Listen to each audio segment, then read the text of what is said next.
Урматтуу жарандар, жөө өтмөктөн туура өтүңүздөр жана балдарга туура өтүүнү ар дайым эскертип туруңуздар. Өлкө аймагында 2025 жылы жөө жүргүнчүнү сүзгөн 2853 жол кырсыгы катталып, 284 жаран каза болуп, 2829 жаран жаракат алган.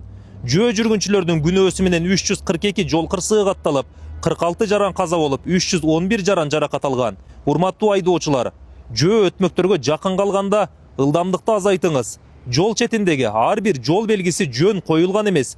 Ар бир белгиге баш ийип, жол кыймылынын эрежесин сактаңыз. 2-3 тилкелүү жолдо баратсаңыз, башка тилкедеги айдоочулардын кыймылын дагы байкабайдыңыз.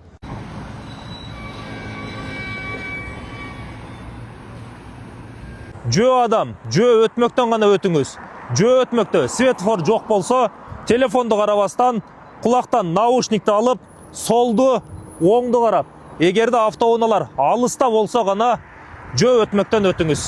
Эгерде автоунаа жакын калганын көрсөңүз, токтой туруңуз.